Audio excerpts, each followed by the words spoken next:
ರವೆ ಉಪಯೋಗಿಸ್ಕೊಂಡು ಇನ್ಸ್ಟೆಂಟ್ ಆಗಿ ಮಾಡ್ಕೊಳ್ಳುವಂಥ 4 ಡಿಫ್ರೆಂಟ್ ರೆಸಿಪೀಸ್ನ ತಿಳಿಸ್ಕೊಡ್ತಾ ಇದ್ದೀನಿ. ಈ ಎಲ್ಲ ರೆಸಿಪಿಗಳನ್ನು ನೀವು 6 ತಿಂಗಳ ಮೇಲ್ಪಟ್ಟ ಮಕ್ಕಳಿಂದ ಹಿಡಿದು ಎಲ್ಲ ವಯಸ್ಸಿನ ಮಕ್ಕಳಿಗೂ ಮಾಡಿ ತಿನ್ನಿಸ್ಬೋದು. ಸೊ ಬನ್ನಿ ಮಾಡೋದು ಯಾವ ರೀತಿ ಅಂತ ನೋಡೋಣ. ನಮ್ಮ ಮೊದಲನೇ ರೆಸಿಪಿ ರವೆ ಜೊತೆಗೆ ಪನ್ನೀರ್ನ ಸೇರಿಸ್ಬಿಟ್ಟು ಮಾಡುವಂಥ ಒಂದು ಸ್ವೀಟ್ ರೆಸಿಪಿ. ಈ ರೆಸಿಪಿ ಅಂತೂ ಮಕ್ಕಳಿಗೆ ತುಂಬಾ ಇಷ್ಟ ಆಗುತ್ತೆ. ಸೊ ಇದನ್ನು ಮಾಡ್ಕೊಳ್ಳೋದಕ್ಕೆ ಮೊದಲು ಗ್ಯಾಸ್ ಸ್ಟವ್ ಮೇಲೆ ಒಂದು ಪ್ಯಾನ್ ಇಟ್ಕೊಂಡು ಅರ್ಧ ಟೀ ಸ್ಪೂನ್ ತುಪ್ಪ ಸೇರಿಸ್ಕೊಳ್ಳಿ. ಮನೆಯಲ್ಲೇ ಮಾಡಿರುವಂಥ ತುಪ್ಪ ಉಪಯೋಗಿಸಿ. ಇದಕ್ಕೆ 2 ಟೇಬಲ್ ಸ್ಪೂನ್ ರವೆ ಸೇರಿಸ್ಕೊಂಡು ರೋಸ್ಟ್ ಮಾಡ್ಕೊಳ್ಬೇಕು.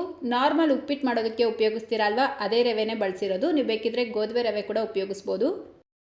ನೋಡಿ, ಇದನ್ನು 1 ನಿಮಿಷ ಮೀಡಿಯಂ ಫ್ಲೇಮಲ್ಲೇ ಚೆನ್ನಾಗಿ ರೋಸ್ಟ್ ಮಾಡಿಕೊಂಡು ಈಗ ಇದಕ್ಕೆ 1 ಲೋಟ ಹಾಲು ಸೇರಿಸ್ಕೊಳ್ತಾ ಇದ್ದೀನಿ. 1 ವರ್ಷ ಒಳಗಡೆ ಇರುವಂಥ ಮಕ್ಕಳಿಗೆ ಮಾಡಿಕೊಡ್ತೀರಾ ಅಂದರೆ ಹಾಲಿಗೆ ಬದಲಾಗಿ ನೀರು ಉಪಯೋಗಿಸೋದು ಒಳ್ಳೆಯದು. ನೀವು ಆಲ್ರೆಡಿ ಮಕ್ಕಳಿಗೆ ಕೌ ಮಿಲ್ಕ್ ಕೊಡ್ತಾ ಇದ್ದೀರಾ ಅನ್ನೋದಾದರೆ ಮಾತ್ರ ಹಾಲು ಉಪಯೋಗಿಸ್ಬಿಟ್ಟು ಮಾಡಿಕೊಡಿ. ಈಗ ಮಿಕ್ಸ್ ಮಾಡ್ಕೊಳ್ತಾ ಮೀಡಿಯಂ ಫ್ಲೇಮಲ್ಲೇ ಒಂದು 3 ನಿಮಿಷ ರವೆನ ಬೇಯಿಸ್ಕೊಳ್ಬೇಕು. ಕರೆಕ್ಟಾಗಿ 3 ನಿಮಿಷಕ್ಕೆ ರವೆ ಚೆನ್ನಾಗಿ ಬೆಂದಿರುತ್ತೆ. ಈಗ ಇದಕ್ಕೆ ತುರಿದಿಟ್ಕೊಂಡಿರುವಂಥ ಪನ್ನೀರ್ ಸೇರಿಸ್ಕೊಳ್ತಾ ಇದ್ದೀನಿ. 3 ಟೇಬಲ್ ಸ್ಪೂನ್ ಅಷ್ಟು ಮನೆಯಲ್ಲೇ ಮಾಡಿರುವಂಥ ಪನ್ನೀರ್ನ ಉಪಯೋಗಿಸಿ. ಇದರ ಜೊತೆಗೇ 1 ಟೀ ಸ್ಪೂನ್ ಕೆಂಪು ಕಲ್ಸಕ್ಕರೆನ ಸೇರಿಸ್ಕೊಳ್ತಾ ಇದ್ದೀನಿ. ಕಲ್ಸಕ್ಕರೆ ಇಲ್ಲ ಅಂದರೆ ನೀವು ಬೇಕಿದ್ರೆ ಬೆಲ್ಲ ಉಪಯೋಗಿಸ್ಬೋದು. ಈಗ ಮತ್ತೆ 2 ನಿಮಿಷ ಮೀಡಿಯಂ ಫ್ಲೇಮಲ್ಲೇ ಇದನ್ನು ಚೆನ್ನಾಗಿ ಮಿಕ್ಸ್ ಮಾಡ್ಕೊಳ್ತಾ ಬೇಯಿಸ್ಕೊಳ್ಳಿ. ನೋಡಿ, ಕರೆಕ್ಟಾಗಿ 2 ನಿಮಿಷಕ್ಕೆ ಇದರ ಕನ್ಸಿಸ್ಟೆನ್ಸಿ ಅನ್ನೋದು ಸ್ವಲ್ಪ ಗಟ್ಟಿಯಾಗಿರುತ್ತೆ. ಈಗ ಇದಕ್ಕೆ ತುರಿದಿಟ್ಕೊಂಡಿರುವಂಥ ಬಾದಾಮಿ ಸೇರಿಸ್ಕೊಳ್ತಾ ಇದ್ದೀನಿ. ನೀವು ಬೇಕಿದ್ರೆ ಡ್ರೈ ಫ್ರೂಟ್ಸ್ ಪೌಡರ್ ಕೂಡ ಉಪಯೋಗಿಸ್ಬೋದು. 1 ಚಿಟಿಕೆಯಷ್ಟು ಏಲಕ್ಕಿ ಪೌಡರ್ನ ಸೇರಿಸ್ಕೊಳ್ಳಿ ಫ್ಲೇವರ್ಗೋಸ್ಕರ. ಇದೆಲ್ಲ ಚೆನ್ನಾಗಿ ಮಿಕ್ಸ್ ಮಾಡಿಬಿಟ್ಟು ಗ್ಯಾಸ್ ಫ್ಲೇಮ್ನ ಆಫ್ ಮಾಡಿಕೊಂಡು ಒಂದು ಸರ್ವಿಂಗ್ ಬೌಲ್ಗೆ ಸೇರಿಸ್ಕೊಳ್ತಾ ಇದ್ದೀನಿ. ಸ್ವಲ್ಪ ಬೆಚ್ಚಗಿರಬೇಕಾದ್ರೆ ಮಕ್ಕಳಿಗೆ ತಿನ್ನಿಸಿ, ತುಂಬ ಇಷ್ಟಪಟ್ಟು ತಿಂತಾರೆ. ಈ ರೆಸಿಪಿನ ನೀವು ಬೆಳಿಗ್ಗೆ, ಮಧ್ಯಾಹ್ನ ಅಥವಾ ಸಂಜೆ ಸ್ನ್ಯಾಕ್ಸ್ ಥರನೂ ಮಾಡಿ ಕೊಡ್ಬೋದು. ನಮ್ಮ ನೆಕ್ಸ್ಟ್ ರೆಸಿಪಿ ರವಾ ಮತ್ತು ಟೊಮೆಟೊನ ಉಪಯೋಗಿಸ್ಕೊಂಡು ಮಾಡುವಂಥ ರವಾ ಟೊಮೆಟೊ ಕಿಚಡಿ. ಇದನ್ನು ನೀವು ಬೆಳಿಗ್ಗೆ, ಮಧ್ಯಾಹ್ನ, ರಾತ್ರಿ ಯಾವ ಟೈಮಲ್ಲಿ ಬೇಕಾದರೂ ಮಾಡಿ ತಿನ್ನಿಸ್ಬೋದು. ಸೊ ಬನ್ನಿ ಮಾಡೋದು ಯಾವ ರೀತಿ ಅಂತ ನೋಡೋಣ. ಮೊದಲು ನಾನಿಲ್ಲಿ ಮೀಡಿಯಂ ಸೈಜ್ದು 1 ಟೊಮೆಟೊನ ಕಟ್ ಮಾಡಿ ತೆಗೆದಿಟ್ಕೊಂಡಿದ್ದೀನಿ. ಇದನ್ನು ಒಂದು ಬ್ಲೆಂಡರ್ ಜಾರ್ಗೆ ಸೇರಿಸ್ಕೊಂಡು ಇದರ ಜೊತೆಗೇ ಸ್ವಲ್ಪ ಒಂದು ಚಿಕ್ಕ ಪೀಸ್ ಶುಂಠಿನ ಸೇರಿಸ್ಬಿಟ್ಟು ಬೇಕಾದಷ್ಟು ನೀರು ಸೇರಿಸ್ಕೊಂಡು ಇದನ್ನು ನುಣ್ಣಗೆ ರುಬ್ಕೊಳ್ಳಿ. ನೋಡಿ, ಈ ರೀತಿ ಟೊಮೆಟೊನ ನುಣ್ಣಗೆ ರುಬ್ಕೊಂಡು ಇದನ್ನು ಫಿಲ್ಟರ್ ಮಾಡ್ಕೊಳ್ಬೇಕು. ನೋಡಿ, ಟೊಮೆಟೊಲಿರುವಂಥ ಬೀಜ, ಸಿಪ್ಪೆ ಎಲ್ಲ ಈ ರೀತಿ ಸಪ್ರೇಟ್ ಆಗುತ್ತೆ.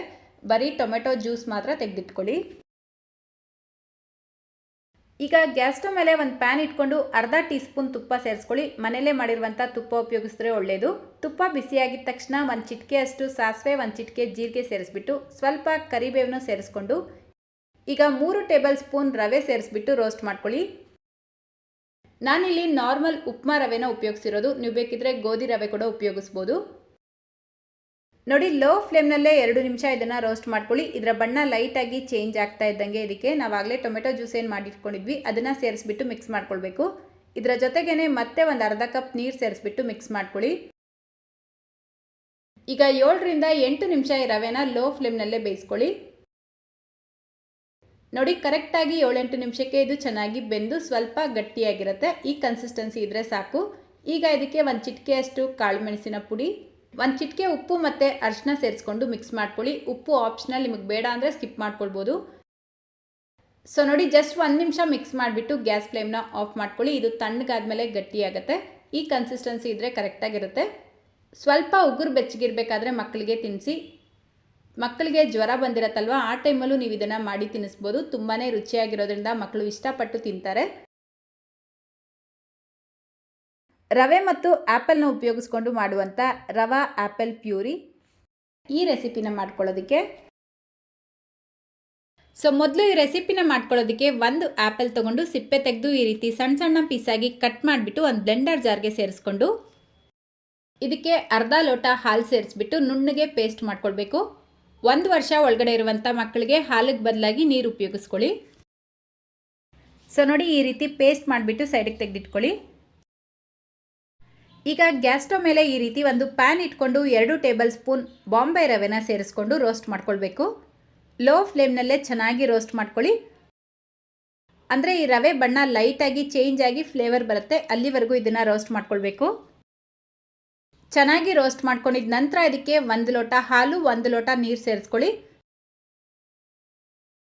ನಾನು ಆಗಲೇ ತಿಳಿಸಿದಾಗೆ 1 ವರ್ಷ ಒಳಗಡೆ ಇರುವಂಥ ಮಕ್ಕಳಿಗೆ ಹಾಲಿಗೆ ಬದಲಾಗಿ ನೀರೇ ಉಪಯೋಗಿಸ್ಬಿಟ್ಟು ಮಾಡಿಕೊಡಿ.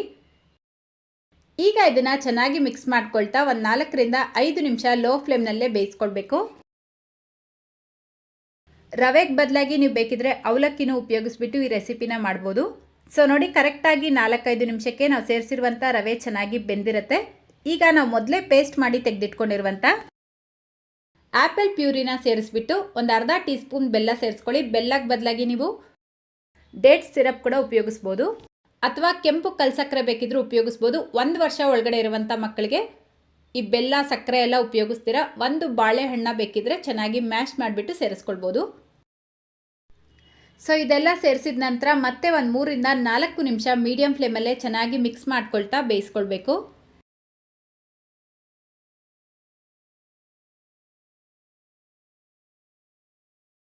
ಸೊ ನೋಡಿ, ಕರೆಕ್ಟಾಗಿ 3-4 ನಿಮಿಷಕ್ಕೆ ಇದು ಒಂಚೂರು ಗಟ್ಟಿಯಾಗಿರುತ್ತೆ. ಈಗ ಇದಕ್ಕೆ ಒಂದು ಅರ್ಧ ಟೀ ಸ್ಪೂನ್ ತುಪ್ಪ, ಅರ್ಧ ಟೀ ಸ್ಪೂನ್ ಡ್ರೈ ಫ್ರೂಟ್ಸ್ ಪೌಡರ್ನ ಸೇರಿಸ್ಕೊಂಡು ಚೆನ್ನಾಗಿ ಮಿಕ್ಸ್ ಮಾಡಿ ಗ್ಯಾಸ್ ಫ್ಲೇಮ್ನ ಆಫ್ ಮಾಡ್ಕೊಳ್ಳಿ. ಡ್ರೈ ಫ್ರೂಟ್ಸ್ ಪೌಡರ್ ಇಲ್ಲ ಅಂದರೆ ಬಾದಾಮಿ ಅಥವಾ ಗೋಡಂಬಿನ ಗ್ರೇಟರಿಂದ ಗ್ರೇಟ್ ಮಾಡಿಬಿಟ್ಟು ಸೇರಿಸ್ಕೊಳ್ಬೋದು. ಅಷ್ಟೇ, ಈಗ ಹೆಲ್ತಿ ಆ್ಯಂಡ್ ಟೇಸ್ಟಿ ಆಗಿರುವಂಥ ರವಾ ಆ್ಯಪಲ್ ಪ್ಯೂರಿ ರೆಡಿಯಾಗಿದೆ. ಇದನ್ನು ನೀವು ಯಾವ ಟೈಮಲ್ಲಿ ಬೇಕಾದರೂ ಮಾಡಿ ತಿನ್ನಿಸ್ಬೋದು.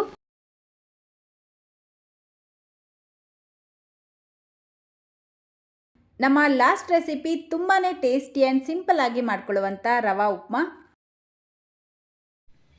ಈ ರೆಸಿಪಿ ಮಾಡ್ಕೊಳ್ಳೋದಕ್ಕೆ ಗ್ಯಾಸ್ ಮೇಲೆ ಒಂದು ಪ್ಯಾನ್ ಇಟ್ಕೊಂಡು 1 ಟೀ ಸ್ಪೂನ್ ತುಪ್ಪ ಸೇರಿಸ್ಕೊಳ್ಳಿ. ತುಪ್ಪ ಬಿಸಿಯಾಗಿದ ತಕ್ಷಣ 1 ಚಿಟಿಕೆಯಷ್ಟು ಜೀರಿಗೆ ಸೇರಿಸ್ಬಿಟ್ಟು ಸಣ್ಣದಾಗಿ ಕಟ್ ಮಾಡ್ಕೊಂಡಿರುವಂಥ ಸ್ವಲ್ಪ ಶುಂಠಿ, 1 ಎಸ್ಲು ಬೆಳ್ಳುಳ್ಳಿನ ಸೇರಿಸ್ಬಿಟ್ಟು ಫ್ರೈ ಮಾಡ್ಕೊಳ್ಳಿ. ಇದರ ಜೊತೆಗೇನೆ ಸ್ವಲ್ಪ ಟೊಮೆಟೊನು ಸೇರಿಸ್ಕೊಂಡು ಫ್ರೈ ಮಾಡ್ಕೊಳ್ತಾ ಇದ್ದೀನಿ. ಟೊಮೆಟೊ ಸಾಫ್ಟ್ ಆಗಬೇಕು, ಅಲ್ಲಿವರೆಗೂ ಇದನ್ನು ಫ್ರೈ ಮಾಡಿಕೊಂಡು 2 ಟೇಬಲ್ ಸ್ಪೂನ್ ಬಾಂಬೆ ರವೆನ ಸೇರಿಸ್ಕೊಂಡು ರೋಸ್ಟ್ ಮಾಡ್ಕೊಳ್ಬೇಕು. ಅಂದರೆ ಉಪ್ಮಾ ಮಾಡೋದಕ್ಕೆ ಉಪಯೋಗಿಸ್ತೀರಾ ಅಲ್ವಾ, ಅದೇ ರವೆನೇ ಉಪಯೋಗಿಸ್ಬಿಟ್ಟು ರೋಸ್ಟ್ ಮಾಡ್ಕೊಳ್ಳಿ. ನೋಡಿ, ರವೆ ಬಣ್ಣ ಈ ರೀತಿ ಲೈಟಾಗಿ ಚೇಂಜ್ ಆಗ್ತಾ ಇದ್ದಂಗೆ ಇದಕ್ಕೆ 1 ಕಪ್ಪಷ್ಟು ನೀರು ಸೇರಿಸ್ಬಿಟ್ಟು ಮಿಕ್ಸ್ ಮಾಡ್ಕೊಳ್ತಾ ಇದ್ದೀನಿ.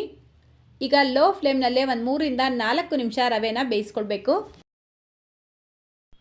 ನೋಡಿ, ಕರೆಕ್ಟಾಗಿ 3-4 ನಿಮಿಷಕ್ಕೆ ನಾವು ಸೇರಿಸಿರುವಂಥ ರವೆ ಚೆನ್ನಾಗಿ ಬೆಂದಿರುತ್ತೆ. ಈಗ ಇದಕ್ಕೆ ಚೆನ್ನಾಗಿ ಬೇಯಿಸಿರುವಂಥ ಹೆಸರುಬೇಳೆನ ಸೇರಿಸ್ಬಿಟ್ಟು ಮಿಕ್ಸ್ ಮಾಡ್ಕೊಳ್ತಾ ಇದ್ದೀನಿ. ನಾನಿಲ್ಲಿ 2 ಟೇಬಲ್ ಸ್ಪೂನ್ ಹೆಸರುಬೇಳೆನ ಸಪ್ರೇಟಾಗಿ ಬೇಯಿಸ್ಬಿಟ್ಟು ಸೇರಿಸ್ಕೊಂಡಿದ್ದೀನಿ.